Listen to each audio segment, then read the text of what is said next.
Llegó el verano en tu ciudad. Summer. Este verano, vivamos juntos la magia del verano. En todo el país. Pero solo en una sola frecuencia lo vivís de otra manera. Sónica Oberá 101.5, mucho más que una radio. WhatsApp 3755 34 33 22. El verano está lleno de luz, calor y buenos momentos. Y nosotros estaremos contigo en cada uno de ellos. Siente el sol, escucha la radio. Conectados con lo que pasa.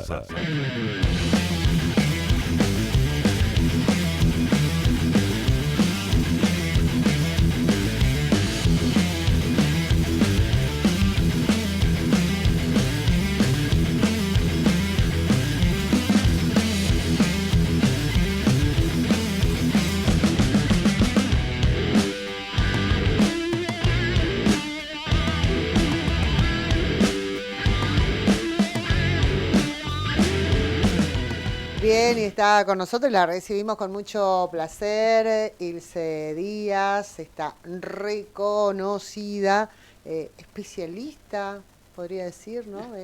De las letras, de la literatura, hoy por hoy como escritora, con esta nueva obra que está presentando, con proyectos también, así que la invitamos para que nos cuente. Hola Ilse, ¿cómo estás? Hola chicas, ¿cómo están? Gracias por invitarme y por poder hablar de lo que tanto me gusta, sí, lo que venimos trabajando hace rato y la oportunidad que se me da de poder publicar. Sí, está en preparación el libro que se llama Más allá de la ventana. Ese es un unipersonal, es una colección de la editorial Orsay, de Hernán Casiari.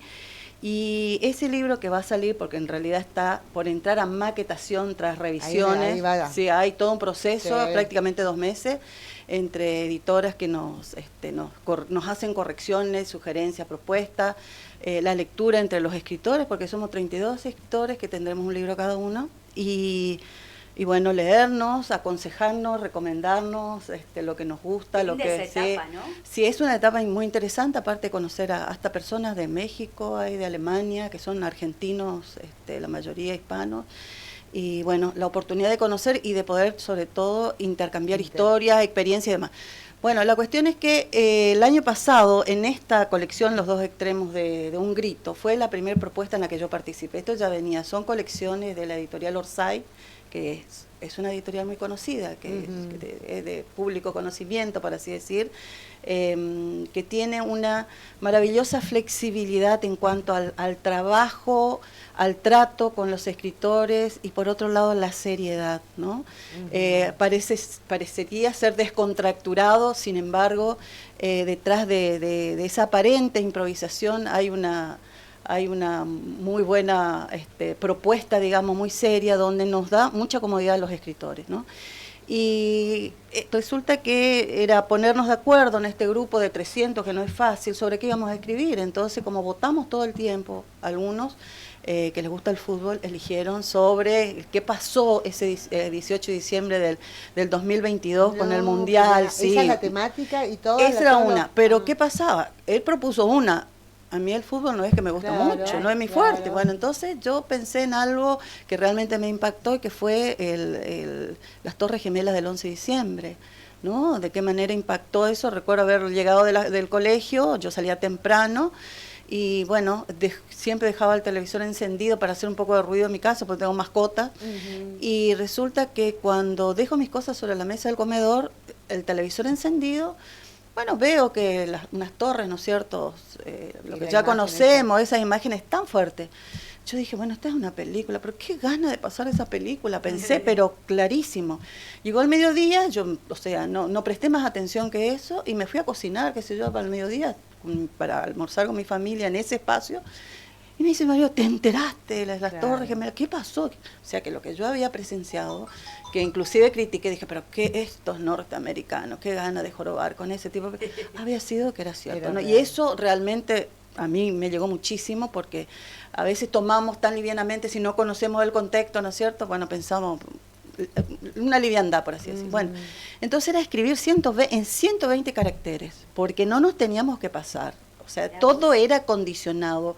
La condensación y la síntesis para contar un hecho que realmente nos impactó a todos, a la gente que eligió fútbol y a la gente que eligió esta fecha. Bueno, la cuestión es que a partir de allí me invitan a que envíe después que publicamos, que apareció, ¿no es cierto?, aquí el libro, donde, ¿qué hicimos?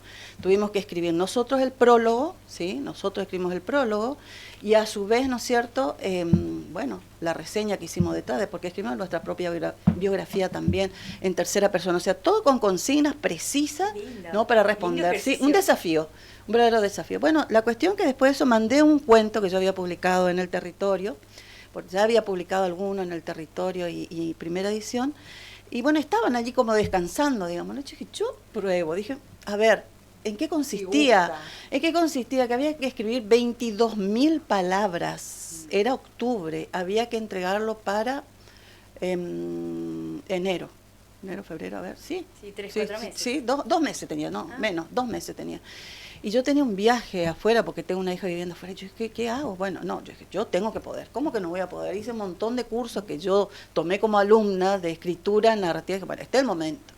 La cuestión que en 2 meses escribí 17 cuentos. 17 cuentos, superé un poco las 22.000 palabras y entré, digamos, al taller, por así decir, porque empezamos tal día, era un domingo, y me preguntaron, Ilse, ¿tenés las 22.000 palabras? Porque hoy arranca.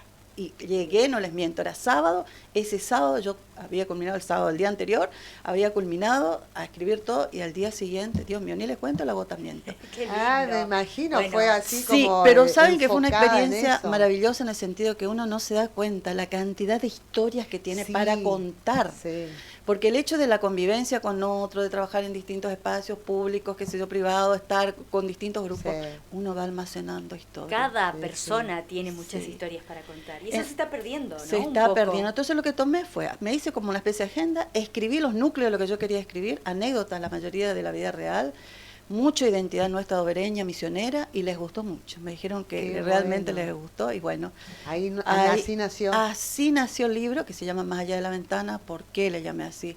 Y porque somos, Overa, particularmente prejuiciosos y juiciosos, de enjuiciar mucho, de tener prejuicios, si bien se está rompiendo bastante, digamos, porque la misma gente joven se encarga, y no nos queda otra, la gente mayor también ir abriendo nuestra cabeza. Entonces, todo trata sobre lo que creemos que es una cosa, un acontecimiento, un hecho, viéndolo desde nuestro lugar, y cuando en realidad nos damos cuenta, nos cuentan, nos desarrollan su historia la gente, nos damos cuenta que era otra cosa, y que de eso va la vida. ¿Te parece que compartamos el videíto que tiene un relato de Ilse para ponernos en contexto? Por años la atravesé sin prestar atención a los detalles, apresurada por llegar a tiempo a mi trabajo. Era un atajo obligado para evitar semáforos, cruzarla en forma diagonal para cortar camino. Como gran parte de mi vida transcurrió en otra ciudad, mi conocimiento sobre la historia de esa plaza era absolutamente desconocida. Sabía de actos escolares realizados allí en recordación de las víctimas de guerra de Malvinas y de alguna masacre cuyas víctimas, chacareros locales y peones de campo, hubieron reclamado mejores precios por su cultivo, particularmente tabaco y hierba. Pero cuando todo se normaliza con el tiempo y las protestas caminan por las calles por tanto tiempo, se convierten en reclamos sin voces, apenas oídas o vistas por el noticiero de cable de televisión local. Las protestas del agricultor, como los femicidios, se naturalizan, se oyen, pero no se escuchan y caen al vacío. Cementerio Viejo, en Más allá de la ventana, por Ilse Liliana Díaz. Por años la atravesé. Qué lindo, qué lindo. Sí, y la verdad que también tenés, es bueno escucharte, ¿no? Sí, a mí siempre me gustó leer, ¿eh?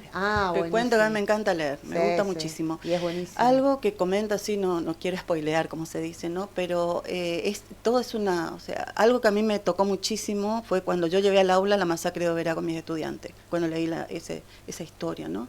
Muy bien documentada, que de paso también es una novela sobre la cual estoy trabajando. Me interesa muchísimo ese tema, yo no sé por qué me tocó tanto, ¿no? Que se ocultara, y en este cuento particularmente, Cementerio Viejo, ficcionalmente me encuentro con una persona que sí yo me encontré en otro espacio de la vida real, cuyo padre tuvo algo que ver con la masacre. Fue testigo y sobrevivió gracias, no voy a contar a qué, gracias a la intervención de una persona cercana que conservó la vida. Y supuestamente esa persona con quien me encontré allí, que es ficción, pero que yo me encontré, vuelvo a repetir, en otro lugar, era familiar cercano, era la hija de ese hombre que salvó su vida gracias a la intervención de su esposa, que le dijo que por favor no participara ese día de ese encuentro, ¿no? Entonces todas las historias tienen algo, ¿sí? Tienen algún hecho real, ¿no? Me beneficia el hecho que viví en Andresito 7 años. Yo soy de Posada en realidad. Viví en Andresito, me casé, vine acá, viví en Andresito, trabajé en Campo Viera, me inicié en Panambí. Ya tengo entonces esas vivencias rurales. Sí, y trabajé también 3 años en el Aristóbulo de Valle del profesorado, ¿no? Entonces, ¿qué me sirvió? Conocer, hay una de las historias que es muy fuerte, real, de una estudiante del profesorado, que ella fue tarefera y que era despreciada por haber sido tarefera, ¿no? Ella estaba embarazada. Entonces, por supuesto que está vestida la historia, ¿no? Por supuesto que nunca pongo los nombres, pero que esa historia me tocó porque por el prejuicio que había en su salón, iba a ser profesora ella, porque había porque había tenido una vida muy fuerte en esos campamentos, ¿no? Ella era una chica muy agresiva, por así decir, ¿no? A su manera de hablar y de responder. Y me tocó traerla, así como cuenta la historia, para hacerse un control en el hospital acá de Oberey, y fui hablando con ella. Yo tenía muy buena relación con ella. Y no sé qué pasó, pero ya no llegó a terminar la carrera. Pero esas cosas que te tocan, cuando empezás a hablar, ¿no? Yo tengo mucha oreja para escuchar. Sí, cuando empezás a hablar, eso es importante. Sí, empezás a conversar con alguien y te das cuenta que vos la mirabas. Y uno aprende después con el tiempo, que la fachada que presenta una persona te dice muchas cosas, eso o no, de ella. Sí. Eso es una muestra nada más de todo lo que ha podido componer en esas historias. Y cómo es el tema de la preventa, porque bueno, todo esto está muy lindo en cuanto a producción, pero después... Sí, pueden entrar a la página de nuestro taller de Leo Luego Existo, ¿sí? Y allí, durante la preventa, incluso para la gente que está en nuestro taller, tienen un 20% de descuento.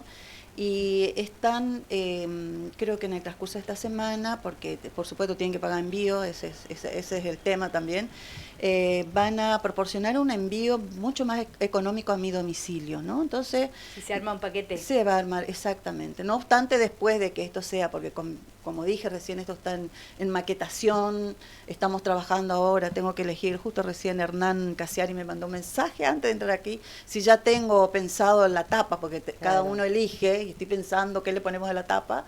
Entonces, a partir de allí, ¿no es cierto?, seguramente que para mayo, sí, es lo que está pensado, que ya vamos a tener el libro. Igualmente yo compraré una cantidad, porque ellos me obsequian algunos, pero seguramente voy a comprar una cantidad para poder venderlo. Porque seguramente va a haber una importante demanda de la gente que te conoce y que ya sabe me han dicho que quieren esperar para no pagarle el envío, porque convengamos que se encarece, ¿no? Bien. ¿Y el taller para cuándo arranca? Abril siempre, y ahora sí. Y vamos a tener no solamente nuestro taller habitual, sino también un nuevo espacio allí en el mismo lugar que se llama Gineceo, que yo creo que les comenté alguna vez. El Gineceo era el lugar donde iban a parar las mujeres en Grecia, que se las apartaba del espacio de los hombres, y es para mujeres que escriben poesía.